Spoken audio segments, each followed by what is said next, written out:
주 예수의 은혜와 평강이 있을지어다. 오늘 본문을 보면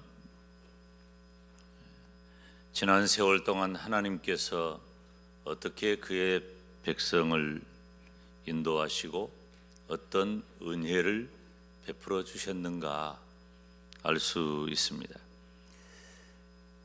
모세가 창세기, 출애굽기, 레위기, 민수기, 신명기 이 5권의 성경을 기록했는데요, 모세 오경이라 그래요. 그런데 두 번째 책인 출애굽기는 출애굽을 경험한 구세대들에게 지난날에 하나님께서 우리를 어떻게 구원하셨는지 잊지 않도록 하기 위한 말씀이라면, 오늘 본문의 배경이 되는 신명기는 출애굽 2세대들이에요. 그러니까 출애굽할 당시에 성년이 되지 못한, 그리고 출애굽 이후에 태어난 새로운 세대들에게 이제는 너희들이 가나안 땅에 들어가게 될 터이니 가나안 땅에 들어가서 어떻게 살아야 할까를 준비하는 그 과정에서 주어진 말씀이 바로 신명기입니다. 출애굽기나 신명기나 공통점은 지금까지 하나님은 이스라엘 백성을 인도해 주셨다. 그리고 그 하나님은 장차 가나안 땅에서도 우리를 인도해 주실 것이다 라고 하는 거예요. 그래서 이스라엘 백성들은 따라서 합시다. 하나님을 기억해라. 여러분, 우리는 하나님을 기억해야 할 줄로 믿습니다. 하나님 기억하지 못하면 내 생각대로 해요. 하나님 제껴놓고 내가 기도했다고 하면서 하나님 뜻이라고 말하는 내 고집쟁이들이 얼마나 많은지 몰라요. 그러면 패착을 두는 거예요. 그러면 실수하는 거예요. 그 한 번, 두 번의 실수가 이어지면 실패가 되고 그 인생은 결코 성공할 수 없어요. 그 정도 되면 돌이키기에 굉장히 어렵습니다. 그래서 첫 단추가 중요한 것이고 한 걸음이 중요한 거예요. 사랑하는 여러분, 우리는 어떤 경우에도 하나님을 기억하시기를 축원합니다. 그런데 우리가 하나님을 기억할 뿐만 아니라 하나님께서도 이스라엘을 기억하신다는 사실이에요. 얼마나 놀랍습니까?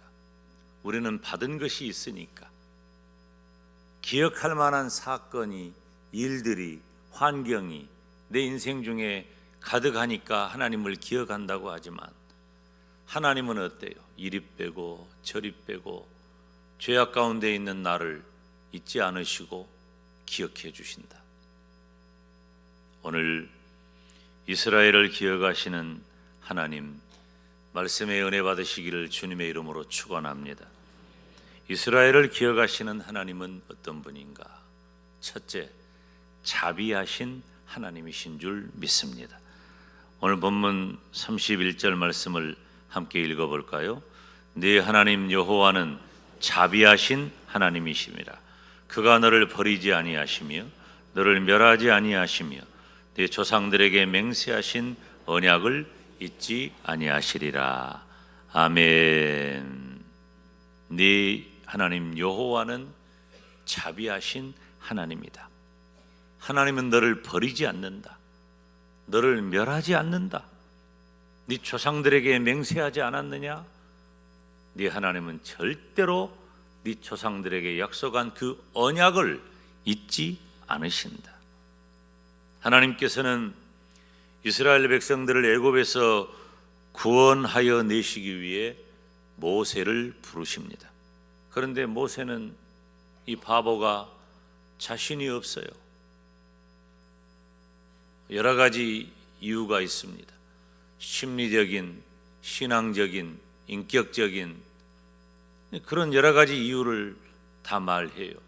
각도에 따라 달라요. 심리학자는 모세의 심리를 말하고, 또 상담을 하는 분들은 모세의 상황을 점검을 해요. 모세의 가계도, 그리고 또 현재 미디안 광야에 내던져진 모세의 형편 헤아립니다. 신앙적이고 영적인 사람들은 하나님의 뜻을 보죠. 그런데 중요한 것이 하나 있어요. 그렇게 자신이 없으니 모세가 어떻게 합니까? 하나님께 묻습니다. 하나님께. 하나님, 저보고 이스라엘 자손을 애굽 땅에서 이끌어 내라고요? 만약에 내가 이스라엘 자손에게 간다면, 그래서 내가 너희 조상의 하나님이 나를 너희들에게 보냈다고 말한다면 그 사람이 저를 인정해 줄까요? 이렇게 말하지 않을까요? 그의 이름이 무엇이냐? 라고 묻는다면 제가 뭐라고 대답해야 합니까? 하나님은 눈에 보이지 않는 분 아닙니까? 그리고 지금 이스라엘 백성들은 엄청난 고통 가운데 있지 않습니까? 그들에게 가서 하나님이 나를 너희들에게 보냈으니 가자, 애굽 땅을 떠나자. 자, 하나님께서 어떻게 말씀하실까요? 오늘 본문 14절, 15절, 출애굽기 3장 14절, 15절 말씀입니다. 함께 읽습니다. 하나님이 모세에게 이르시되 나는 스스로 있는 자이니라. 또 이르시되 너는 이스라엘 자손에게 이같이 이르기를 스스로 있는 자가 나를 너희에게 보내셨다 하라. 하나님이 또 모세에게 이르시되 너는 이스라엘 자손에게 이같이 이르기를 너희 조상의 하나님 여호와 곧 아브라함의 하나님, 이삭의 하나님, 야곱의 하나님께서 나를 너희에게 보내셨다 하라. 이는 나의 영원한 이름이요 대대로 기억할 나의 칭호니라. 아멘. 하나님께서는 나는 스스로 있는 자다, 여호와 하나님이다, 아브라함과 이삭과 야곱의 하나님이라고 말씀하십니다. 앞서 언급했듯이 오늘 본문 이 신명기는 광야에서 태어나 가나안 땅에 들어가게 되는 새로운 세대들에게 여호와 하나님을 가르치는 말씀이에요. 여호와 하나님. 우리가 주목할 말씀은 네 하나님 여호와는 따라서 합시다. 자비하신 하나님이시라. 다시 자비하신 하나님이시라. 하나님을 어떤 분이라고 말해요? 자비하시다. 그런데 이 자비하다라고 하는 이 단어는 어디에나 쓰는 것 아니에요. 우리들도 자비로운 사람 있죠. 자비를 베풀어 주세요. 뭐 그런 표현들 할 때가 있어요. 그러나 오늘 본문에 등장하는 자비는 오직 하나님께만 사용되는 하나님의 속성을 가리키는 단어입니다. 인간에게도 자비가 있어요. 그래서 보편적 속성이라고 하지만 그것이 적용될 때는 인간의 자비가 가히 하나님의 자비와 비견할 수 없는 겁니다. 자비하심이라고 하는 말은 긍휼히 여긴다, 자비롭다, 동정심이 있다는 의미입니다. 하나님께서는 어떤 분이십니까? 지금 이스라엘 백성들이 처한 환경과 형편과 상황 가운데에서도 이스라엘 백성들을 버리지도 않고 멸하시지도 않을 뿐만 아니라 내가 너희 조상 아브라함과 이삭과 야곱에게 약속한 그 약속을 절대 잊지 않고 내가 반드시 지켜준다.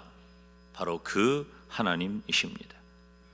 사랑하는 성도 여러분, 지금 우리는 하나님의 자비하심을 의지해야 할 줄로 믿습니다.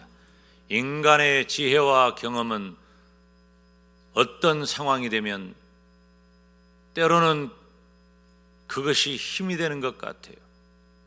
미봉책, 임기응변, 얄팍한 지식, 방법, 수단, 그러나 아무 힘이 되지 못합니다.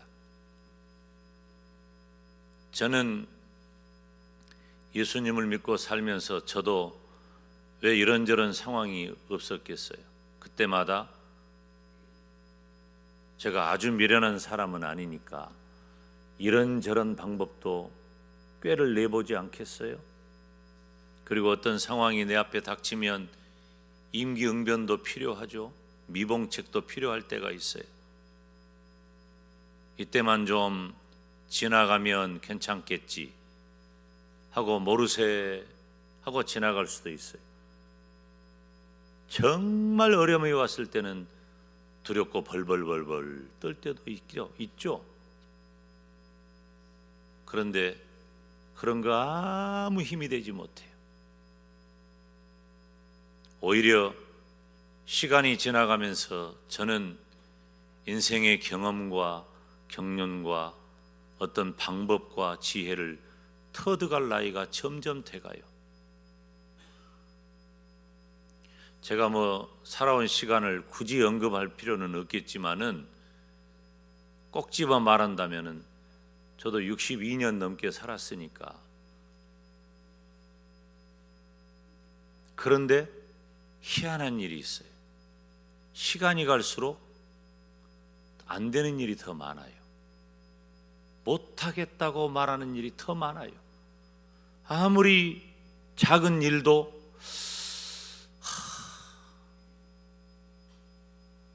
방법이 없어요. 오히려 하나님을 찾아요. 하나님 도와주세요. 제가 한 5년, 10년쯤 지나면 지금보다 훨씬 더 경험도 많아지고 지혜도 더 많아지겠죠? 살아가야 할 방법도 생기겠죠? 그러나 저는 그때가 되면 지금보다 더 훨씬 작은 일도 더 어려워할 것이 분명해요. 어떻게 해야 될까요? 하나님의 자비하심을 의지해야 돼요. 여러분, 우리가 아무리 생각한다고 경험해 본 바를 유추해낸다고 자비하심으로 나를 대하시는 그 하나님을 따를 수 있겠습니까? 그런데 내가 한 가지 정해놓고 기어이 그것을 하나님의 뜻처럼 살아가는 이 바보 같은 인생들, 얼마나 안타까운지 모릅니다. 사실 저도 그 범위 안에 있기는 해요. 아직도 미숙하니까요. 그러나 우리는 자비로우신 하나님께 기도할 수 있어서 얼마나 감사한지 모릅니다. 하나님, 우리를 기억해 주옵소서.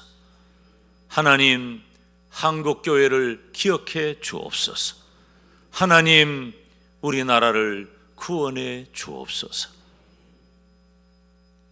이스라엘을 기억하시는 그 하나님 앞에, 그 자비하신 하나님 앞에 나를 내어놓을 수밖에 없습니다. 이스라엘을 기억하시는 하나님은 두 번째로 지난 날을 인도하신 하나님이십니다. 신명기 4장 32절 34절 오늘 본문 말씀 함께 읽습니다. 네가 있기 전 하나님이 사람을 세상에 창조하신 날부터 지금까지 지나간 날을 상고하여 보라. 하늘 이 끝에서 저 끝까지 이런 큰 일이 있었느냐? 이런 일을 들은 적이 있었느냐? 어떤 국민이 불 가운데서 말씀하시는 하나님의 음성을 너처럼 듣고 생존하였느냐? 어떤 신이 와서 시험과 이적과 기사와 전쟁과 강한 손과 편팔과 크게 두려운 일로 한 민족을 다른 민족에게서 인도하여 낸 일이 있느냐? 이는 다 너희의 하나님 여호와께서 애굽에서 너희를 위하여 너희의 목전에서 행하신 일이라. 아멘. 하나님께서 얼마나 자비로우신 하나님이신가. 가나안 땅에 들어갈 것을 준비하고 있는 새로운 세대들에게 하나님께서 창조하신 날부터 지금까지 이스라엘 백성에게 베푸신 그 하나님의 자비를 생각해 보란 말이에요. 그러면 알 수 있다는 거예요. 지난 날을 상고해 보라. 이 말은 들어봐라, 물어봐라, 간청해 봐라, 그런 뜻을 가지고 있는 거예요. 우리가 무언가를 결정할 때 사실은 제 인생에 크게 미련을 두고 후회할 일은 없지만 몇 장면은 있어요. 한 두어 장면은 있는 것 같아요. 그 중에 하나가 제가 고등학교 1학년 이맘때인데 고등학교 그만둬 버린 거예요. 그건 뭐 별로 기도도 한 것 같지 않아요. 그 중요한 일인데 제가 예수님 믿은 지 얼마 한 1년 됐는데 뭘 얼마나 알겠어요? 근데 예수 믿으면서 목사 되겠다고 마음에 생각을 하고 기도를 하고 뭐 그렇게 기도도 한 것도 아닌 것 같아. 생각해 보면. 그런데 목사가 되려면 제가 그때는 이 박정희 정권 때이기 때문에 중공업 정책을 썼던 때라 공업고등학교를 많이 갔어요. 공업고등학교를 또 저희 집안이 마침 망했고 그래서 2급 기능사 자격을 취득하면 취직이 다 되던 때니까 제 친구들 그때 다 취직해가지고 고등학교 졸업하고 대학 간 친구도 있지만 다 지금 은퇴했어요. 이미 한 10년 전에 은퇴했어. 그 친구들은. 그래 이제 고등학교를 갔는데 목사가 되려고 하니까 이 공부는 아닌 것 같은 거예요. 그러니까 무슨 생각을 하거나 상담을 하거나 그렇게 기도를 많이 한 것도 아닌데 그냥 그만둬 버린 거예요. 그 중요한 일을. 그리고 나서 참 생각하기 싫은 어두운 시간들을 제가 한 4년 정도를 보냅니다. 정신 바짝 차리고 나중에 다시 검정고시 보고 대학을 가고 뭐 그때부터는 뭐 뒤돌아보지 아니하고 그때는 또 신앙적으로 조금 자리를 잡을 때니까 대학을 다니면서 거의 교육전도사 수준으로 일반 대학을 다니면서도 신앙생활을 했고 그리고 신학교를 갔고 오늘에 이르게 되었습니다. 그런데 그때 제가 하나님 앞에 기도하는 법만 제대로 알았더라면 목사님이 기도하라고 틀림없이 설교했을 텐데 정말 자비하신 하나님께 기도만 제대로 할 줄 알았더라면 제 마음대로 그렇게 해서 엉뚱한 시간 4년이에요. 그 중요한 청소년기 4년이 얼마나 중요합니까? 근데 그 시간 허송세월 보내고 지금 생각하면 정말 아까워 죽겠어요. 어떻게 했어야 할까요?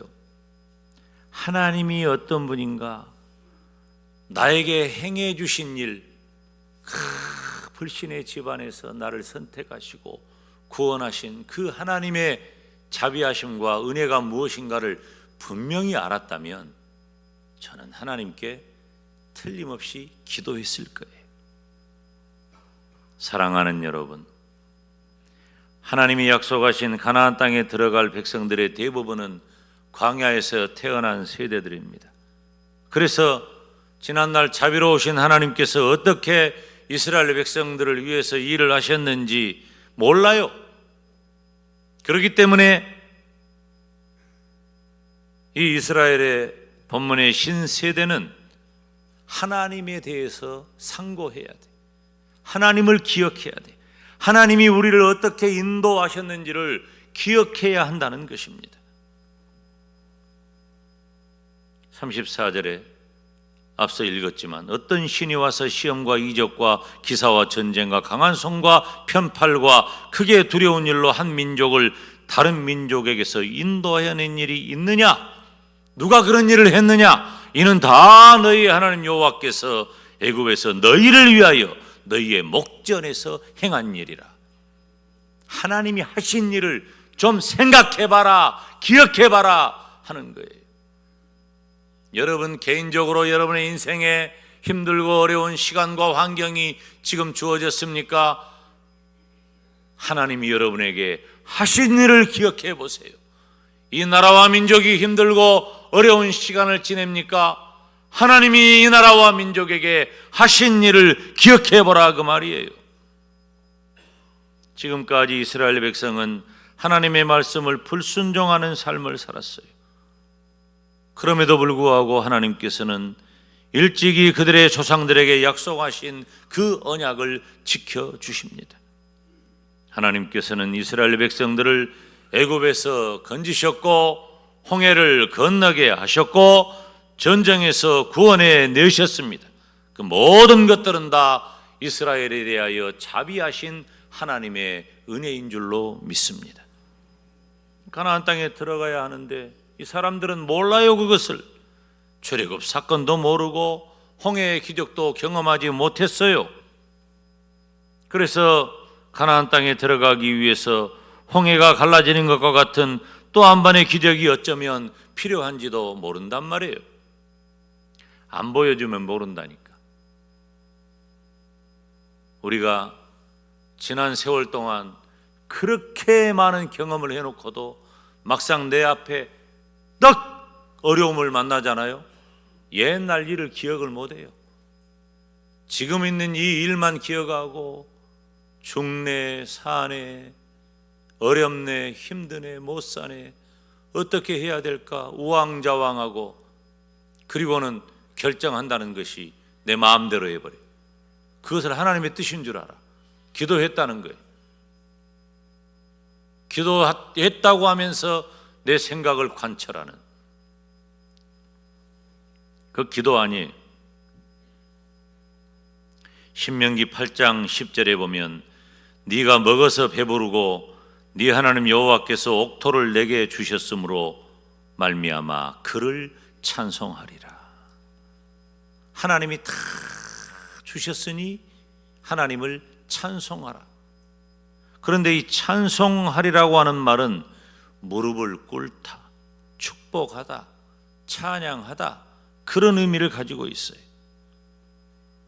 이제 우상이 가득한 가나안 땅에 들어가 그들이 해야 할 일은 무엇일까요? 자비하신 하나님만 섬겨야 할 것을 의미하는 것이에요.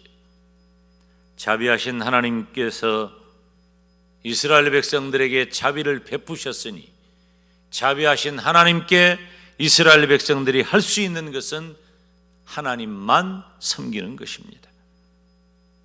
사랑하는 성도 여러분, 지난날 우리 민족과 교회에 하나님께서 어떤 은혜를 베풀어 주셨는지를 기억하시기를 바랍니다.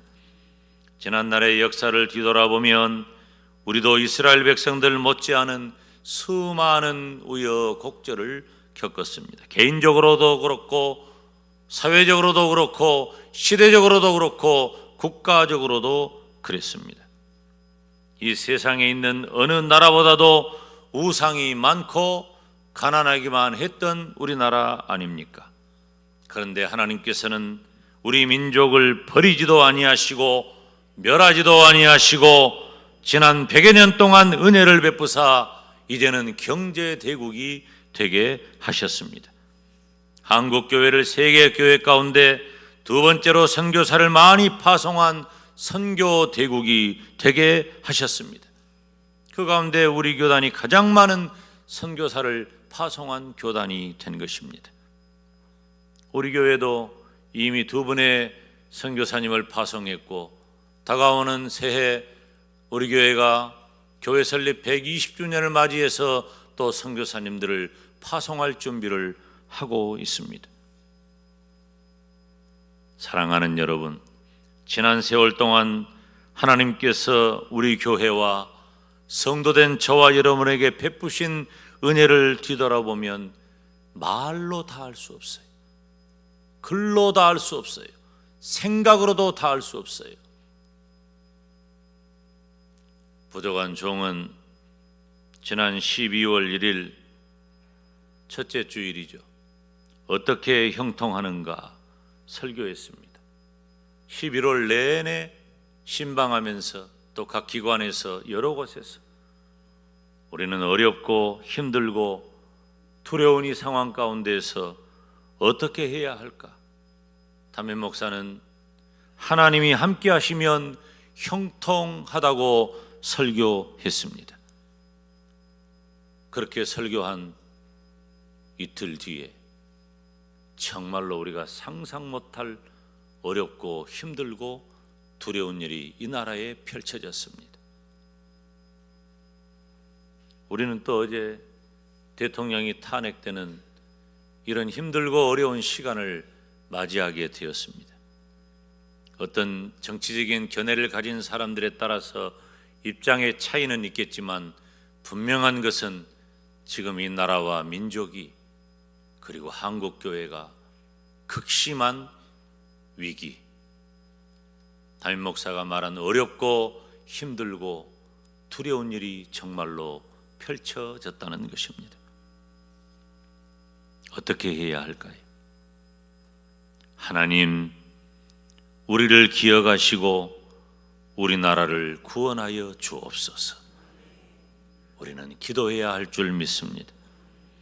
이스라엘 백성들이 미스바에 모여 제단을 쌓고 기도할 때에 승리했습니다. 우리가 기도할 때에 하나님께서 들으시고 하나님은 여전한 자비를 우리에게 베풀어 주실 줄로 믿습니다. 자비로우신 하나님, 지금까지 우리의 모든 날들을 인도하신 그 하나님, 우리를 기억하시고 우리에게 여전히 자비와 은혜를 베풀어 주시옵소서. 저는 어떤 위기 가운데서도 한 걸음도 물러난 적이 없어요. 왜? 저는 악한 사단 마귀에게 한국교회를 양보할 의도가 없어요. 하나님은 이 나라와 민족을 분명히 다시 일으켜 세우실 줄로 믿습니다. 왜 그럴까요? 한국 교회와 성도 때문입니다. 하나님은 이 시대에 말세의 마지막 때에 한국 교회와 성도를 통해서 세계 선교의 역사를 이루시고 다시 오실 주님의 날을 준비하는 소중한 나라, 소중한 성도, 소중한 교회로 사용하시기 때문입니다.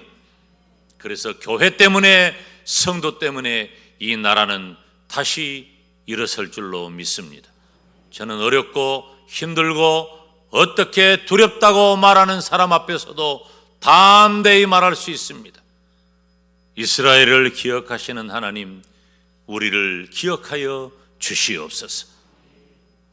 우리 하나님 앞에 다음 한 주간 동안 우리는 특별 새벽 기도회를 갖고자 합니다. 우리가 특별 새벽 기도회 끝난 지 얼마 되지 않아요. 그런데 비상한 마음으로 다시 특별 새벽 기도회를 담임 목사가 선포하는 것입니다. 하나님, 우리나라를 구원하여 주시옵소서. 릴레이로 금식하면서 저와 여러분이 하나님 앞에 나아가 기도할 때에 하나님께서 우리의 기도를 들으시고 이스라엘을 기억하셨던 그 하나님이 우리 조국 대한민국과 한국교회를 기억해 주실 줄로 믿습니다. 기도하겠습니다. 거룩하신 아버지 하나님, 이스라엘을 기억하시는 하나님, 이 나라와 민족, 한국교회와 성도를 기억하여 주시옵소서. 예수님의 이름으로 기도하옵나이다. 아멘.